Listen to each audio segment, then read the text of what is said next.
a musical medley from the songs of Bollywood there. We now move on to our next segment, that's Swagatam.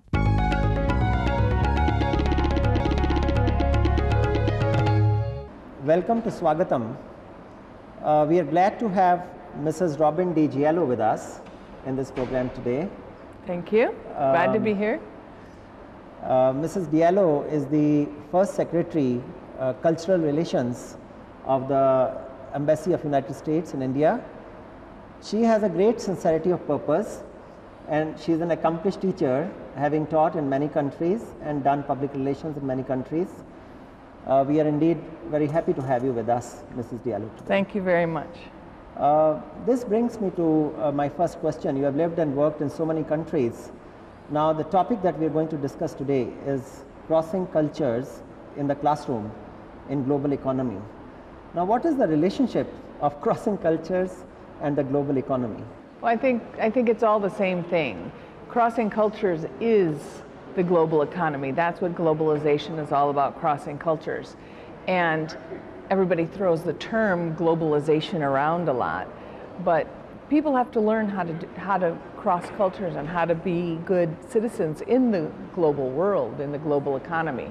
So by taking lessons in the classroom, I think then it can be transferred to the larger economy, the larger world, so that everybody can be better world citizens and be happier about it, rather than feeling intolerance or pain because of a cultural misunderstanding. Mrs. Diallo, that brings me to the next question. This term globalization, it is used by different people in different ways. Could you please explain to us, what do you mean by this term, globalization? Well, I think everybody has his or her very own definition of what globalization is. But when the first caveman went to the neighboring cave and asked his caveman neighbor to go hunt a mammoth with him, that was the beginning of globalization. That all it is people working together, and working together across borders, across countries. And it's been going on since the beginning of time. It's not something that suddenly came up in the past few years. We've been working as global citizens for the world since the first caveman, or cavewoman, I guess I should say. Well, whatever you have said is very exciting indeed. But would you like to elaborate on the significance of teaching children about different cultures in the classroom? Well, I think it's really key. When you grow up and you think you're the only one and you're the only way that anything can be done, and then when you meet something new, you'll be afraid, or you'll be angry or unsure. Whereas if you start teaching children at a good age that difference is okay and everybody does things differently and that's not a problem, we have to appreciate each other's differences to appreciate our sameness or togetherness. That in the classroom there is a wonderful way for teachers and students together to appreciate cultures, even if there's only one culture in that classroom. They can still learn a lot about cultures and other cultures. Well, sure enough, the children of today will impact the global economy of tomorrow. Absolutely. So can you elaborate on this a bit more? Well, in some ways it's very simple. The children of today will be the economy of tomorrow, will be the world of tomorrow. So the better equipped they are to handle the challenges that'll come their way, the better the future of everyone will be. So I think that's fairly clear to everyone that the children are our future. Is there any role of language in classroom instruction, and especially in the perspective of crossing cultures in the classroom? Oh, definitely. In the old days, when people learned a second language, part of learning it was the culture.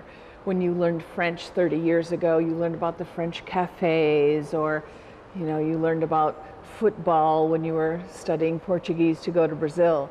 But today, because English has pretty much emerged as a global language, and there are many cultures that are all speaking the same language, it's going to change how we use the language, because English is no longer one culture. It encompasses many cultures.